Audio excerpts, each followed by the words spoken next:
خیر یہ چیزیں میں نے کیوں رکھی کہ مجھے حضرت یونس پہ فضیلت نہ دو تو کیا مطلب ہے اس کا؟ مطلب کیا ہے؟ حضور نے جو فرمایا مجھے حضرت یونس پر فضیلت مت دو، تو کیا حضرت یوسف سے اور حضرت یونس سے حضور افضل نہیں ہے؟ ارے وہ تو سید الانبیاء ہے، سارے رسولوں اور پیغمبروں سے افضل والا ہے،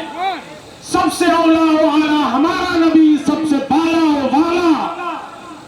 ہمارا نبی۔ انبیاء سے کروں عرض کیوں مالک ہو، کیا تمہارا نبی ہے ہمارا نبی؟ تو سارے نبی یہی جواب دیں گے، اے پیارے احمد رضا چہیتے احمد رضا، تم نے ہمارے دل کا عقیدہ پوچھ لیا،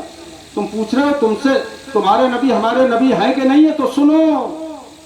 جیسے سب کا خدا ایک ہے ویسے ہی ان کا ان کا تمہارا، زور سے بولو، ہمارا نبی۔ اب یہ اصول حضور نے دیا، مطلب یہ ہے کہ جب تم فضیلت بیان کرو، اس کا معنی میں بتا رہا ہوں اس حدیث کا میرے عزیزو، جب تم فضیلت حضور کی بیان کرو تو یہ مت کہنا کہ حضرت موسیٰ حضور سے چھوٹے نبی ہیں،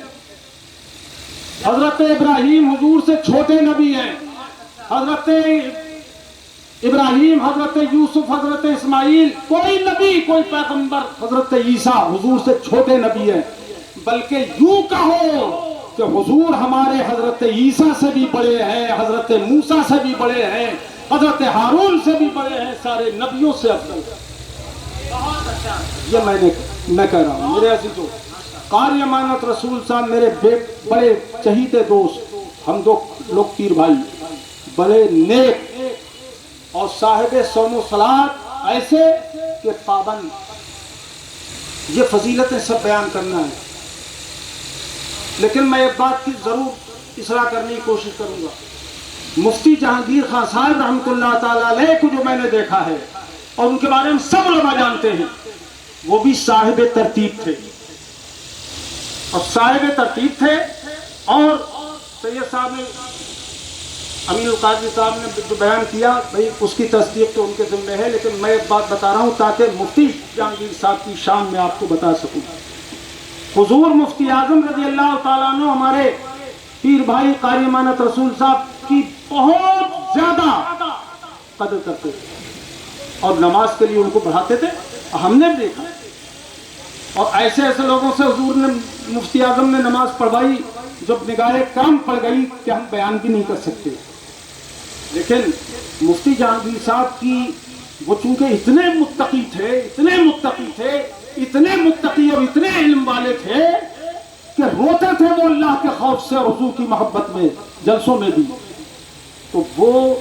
صاحب ترتیب نہ ہوں اور مصلی پہ بڑھ جائیں نماز، وقتی نماز پڑھانے کے لیے، یہ میری سمجھ سے باہر کی چیز ہے، اور شریعت کے اعتبار سے بھی یہ باہر کی چیز ہے۔ دوسری بات، حضور مفتی اعظم کسی کے عیب کو ظاہر نہیں فرماتے تھے، اندرونی عیب، کہ اگر کسی سے نماز چھوٹ گئی تو وہ بتا دیں کہ تم نے نماز چھوڑ دی، یہ نہیں کرتے تھے۔ تو اس لیے ہم جب بیان کریں کہ حضور مفتی اعظم قاری امانت رسول صاحب کو پڑھاتے تھے، بے شک پڑھاتے تھے، یوں بیان کریں، لیکن تاج الشریعہ زرینیہ صاحب، مفتی جہانگیر صاحب یا ہمارے اکابر کوئی ہو تو اتنا چھوڑ دیں، ذکر اتنا چھوڑ دیں کہ ان کو نہیں بڑھاتے تھے، ان کو بڑھاتے تھے، بلکہ سیدھے یہ کہیں کہ قاری امانت رسول صاحب کو حضور مفتی اعظم نماز کے لیے منتخب فرماتے تھے، امامت کے لیے آگے بڑھاتے تھے۔ ایسے یہ انہی کے لیے نہیں،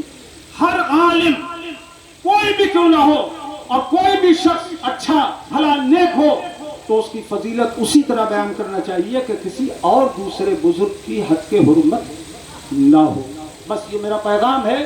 اور مشورہ ہے۔ کیا علماء کی میں تائید چاہتا ہوں اس سلسلے میں؟ مفتی انور علی صاحب، مفتی ناظر صاحب کیا تائید کر رہے ہیں؟ آپ بھی تائید کر رہے ہیں۔ اور ایک بات، جو قبر میں عذاب ہوا تھا پیشاب کے چھینٹوں کی وجہ سے، وہ بخاری، مسلم، ابو داؤد، ترمذی، نسائی، ابن ماجہ اور حدیث کی بہت سی کتابوں میں وہ حدیث پاک مروی ہے۔ اس میں جو 2 قبروں پہ عذاب ہوا تھا نا، ان میں وہ حضرت سعد ابن معاذ نہیں تھے،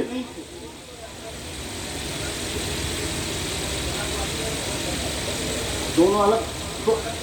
الگ بیان کریں گے تو ہم آپ سے اس سلسلے میں استصواب رائے کر لیں گے. لیکن یہ میں بتاؤں کہ حضرت سعد بے شک انصار کے سردار، حضور نے فرمایا قوموا الی سیدکم، اپنے سردار کے لیے کھڑے ہو جاؤ. تو حضرت سعد کی شان بہت بلند ہے. اب دوسرا واقعہ ہے تو اس سلسلے میں ہم جانکاری دیں گے.